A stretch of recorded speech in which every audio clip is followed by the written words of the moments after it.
প্রথম উদ্বোধনী, সেই অর্থে প্রথম উদ্বোধনী বাজেট বক্তৃতার জন্য তাকে আমরা অভিনন্দন জানাচ্ছি এবং তার খুব দ্রুত আরোগ্য কামনা করছি, যাতে উনি খুব দ্রুততার সাথে সুস্থ হয়ে এই আগামী দিনগুলোতে যে বাজেটের উপরে যে আলোচনা হবে সেই আলোচনাগুলোতে অংশগ্রহণ করতে পারবেন এই প্রত্যাশা রাখছি।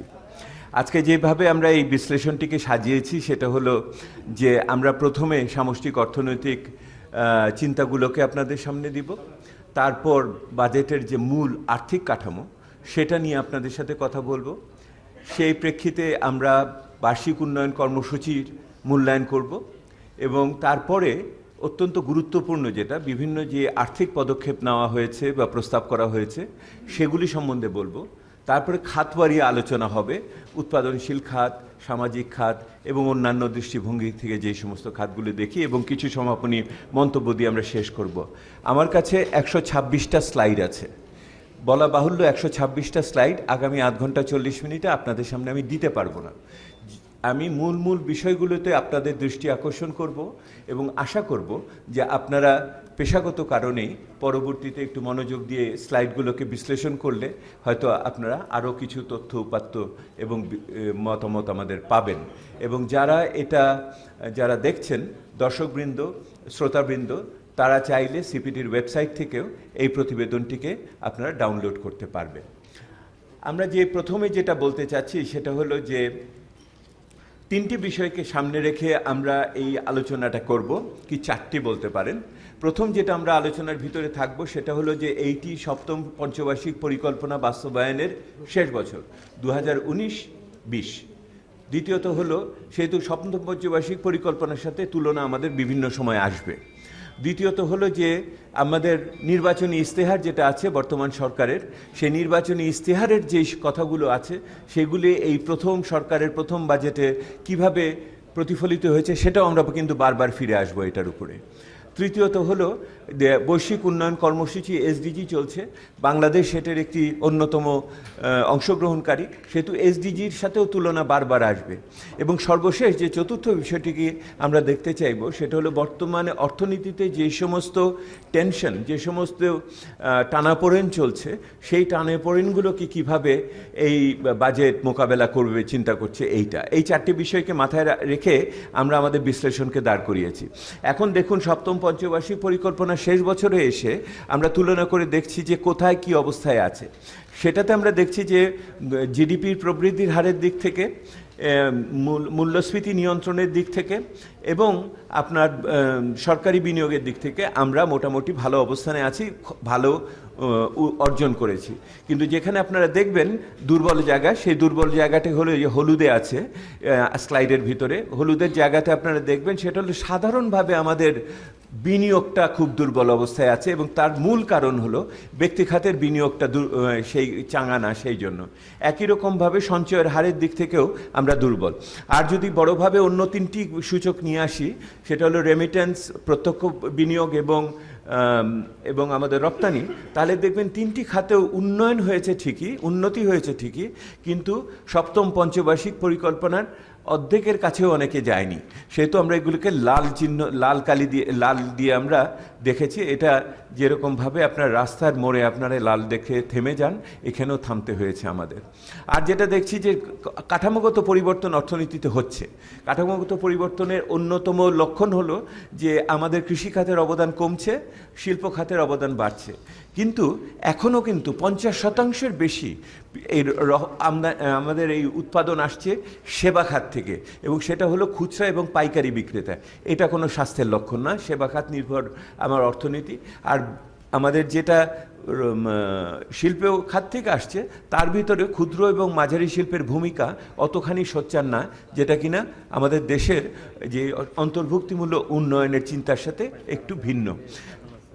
বিশ্বের পরিস্থিতি জটিল অবস্থার ভিতর দিয়ে যাচ্ছে, বাণিজ্য যুদ্ধ হওয়ার মতো উপক্রম হয়েছে, কিন্তু তাছাড়াও সাধারণভাবে আমাদের যে বৈশ্বিক প্রবৃদ্ধির হার, বাণিজ্য বিনিয়োগের হার, এগুলোকে বারবার কিন্তু বিভিন্ন ত্রৈমাসিকভাবে এগুলিকে কমানো হচ্ছে। আমাদের চিন্তার ভিতরে রয়েছে তেলের দাম কি হবে, সারের দাম বাড়বে কিনা, আপনার খাদ্যশস্যের দাম বাড়বে কিনা, এবং যেই জিনিসটি আমাদের বড়োভাবে চিন্তায় রেখেছে সেটা হলো আমাদের প্রতিযোগী দেশগুলোর তাদের যে মুদ্রার মূল্যমান তারা অবনমন করবে কিনা, তাহলে তাদের সাথে প্রতিযোগিতায় আমরা দুর্বল অবস্থানে চলে যাব। এই জিনিসটি মনে রাখবেন, আমরা এটাতে ফিরে আসব। এখন দেখুন যে এই কাঠামোটি দেওয়া হয়েছে, মধ্যমেয়াদে আমাদের প্রবৃদ্ধি বিনিয়োগ, আমরা দুর্বল অবস্থানে চলে যাব। এই জিনিসটি মনে রাখবেন, আমরা এটাতে ফিরে আসব। এখন দেখুন যে এই কাঠামোটি দেওয়া হয়েছে, মধ্যমেয়াদে আমাদের প্রবৃদ্ধি বিনিয়োগ এবং আমাদের মূল্যস্ফীতির যে কাঠামোটা দেওয়া হয়েছে, আমরা বারবার বলেছি কিন্তু গতকাল থেকে যে অর্থমন্ত্রী মহোদয় চেষ্টা করেছেন বাস্তবতার নিরিখে বাজেটটা করতে। তার প্রতিফলনটা হলো ওনার চেষ্টাটার যে 2019-20 যে এই সমস্ত প্রাক্কলন জিডিপির অংশ হিসেবে আপনার বিনিয়োগ বলেন বা অন্য কিছু, সেইগুলো 2017-18 প্রাক্কলনের চেয়ে নিচে। অর্থাৎ আপনারা লক্ষ্য করে দেখুন, আমরা বলছি যদি আপনি ব্যক্তি বিনিয়োগের কথা বলেন তাহলে ব্যক্তি বিনিয়োগে 2019-এ ধরা হয়েছে 24%, না? আর 2019 জিডিপির অংশ হিসেবে 2019-এ ধরা হয়েছিল 25%-এর উপরে। অর্থাৎ দেখুন, উনি কিন্তু যে আউটলুকটা, যে চিন্তাটা, যে সামনে যেটা দেখছেন, সেটা কিন্তু আগের চেয়ে উনি অনেক বেশি আরেকটু অবনমন করে দেখছেন। কিন্তু এইটাই লক্ষণীয়, এইটাই কিন্তু বাস্তবতার লক্ষণ। এটাকে আমরা কিন্তু খারাপ বলছি না, কারণ বাড়িয়ে বলার চেয়ে বাস্তবতার নিরিখে নিরূপণ করাটাই সঠিক বলে মনে করি। কিন্তু প্রশ্ন দাঁড়াচ্ছে, এই বাস্তব চিন্তাটাকে উনি শেষ পর্যন্ত ধরে রাখতে পারলেন কিনা, এটা দেখার বিষয়। এবং আমরা দেখছি যে এইটার ফলে যেটা হচ্ছে যে আমাদের পুঁজির উৎপাদনশীলতার ক্ষেত্রে আমরা কিছুটা কমে যাওয়ার আশঙ্কা আমরা দেখতে পাচ্ছি। এবং বলা হচ্ছে যে মূল্যস্ফীতি ঠিকই আগের মতোই থাকে 5.5%। দেখুন, ওই যে বিনিয়োগের ক্ষেত্রে যে একটু স্তিমিত চিন্তার ভিতরে এসছে বাস্তবতা নিরিখে, সেই স্তিমিত চিন্তাটা কিন্তু একই রকমভাবে রাজস্ব আদায়ের ক্ষেত্রে লক্ষ্য করা যাচ্ছে।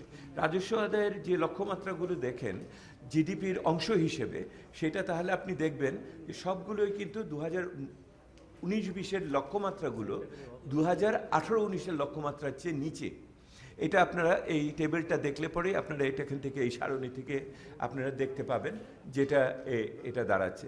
কিন্তু তারপরেও যেটা সমস্যার ব্যাপার, আমরা বারবার বলছি, সূচনা বিন্দুতে সমস্যা থেকে যাচ্ছে। অর্থাৎ কি, ওনারা সবসময় সংশোধিত বাজেটকে ভিত্তি করে ওনারা তারপরে পরবর্তী বাজেটটি রচনা করেন, যার ফলে আপনার প্রবৃদ্ধি বা এটার একটার উপরে একটা বৃদ্ধির হার হয়তো 10-12 থাকে, কিন্তু আসলে জুন মাসে যখন শেষ হয় অর্থ বছর, তখন কিন্তু ওই যে সংশোধিত বাজেটের চেয়ে অনেক নিচে যেয়ে হয়।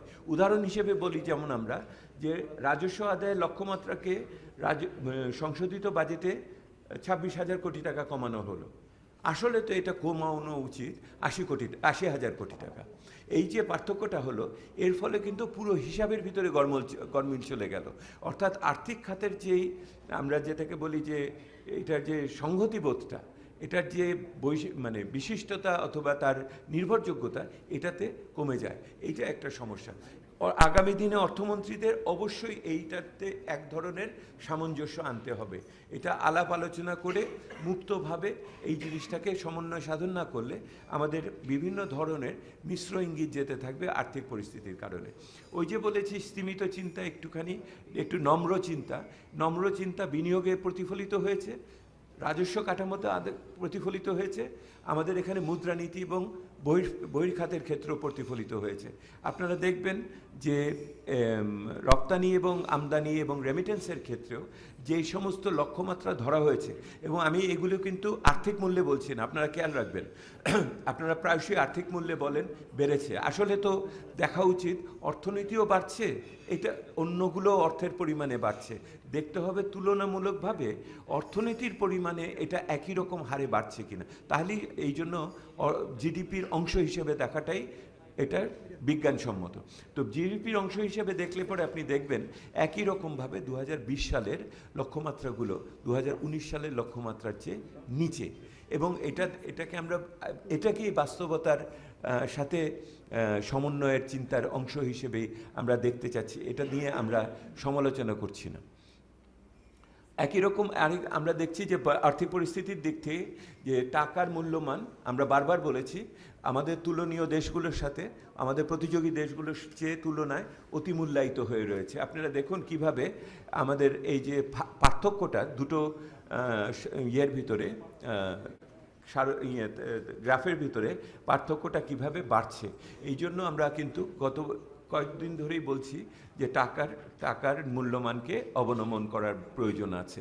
এখন আমরা যে এই জিনিসটি সাধারণ সিদ্ধান্তে আসছি, এই যে সামষ্টিক অর্থনৈতিক পরিস্থিতি থেকে, যে রাজস্ব আদায়টা আমরা বলেছিলাম একটা অমোচনীয় প্রতিবন্ধকতায় পরিণত হয়েছে, ইনসারমাউন্টেবল হার্ডল হয়ে গেছে। সেই হার্ডল কি অতিক্রম করতে পারবে, সেটার ব্যাপারে আমাদের নিশ্চয়তা নেই। এবং কারণ হলো এটার পিছনে যে সমস্ত সংস্কার, যে সমস্ত নীতিমালা, যে সমস্ত উদ্যোগ থাকে, সেগুলি যথেষ্ট নয় এখন যেভাবে এসেছে। যদিও 1 কোটি পর্যন্ত করদাতার হিসাব হচ্ছে, এই আলোচনা আমরা আসব। দ্বিতীয় আমরা বলেছিলাম যে ব্যাংকিং খাত, কারণ হলো যে আমাদের আয় ব্যয় কাঠামোর ভিতরে আগামীতে আমরা এখন আর্থিক কাঠামোতে গেলে পরে আরও দেখতে পাবেন ব্যাংকিং খাতের ভূমিকা বাড়বে, এবং সেই ব্যাংকিং খাতের ভূমিকার ক্ষেত্রে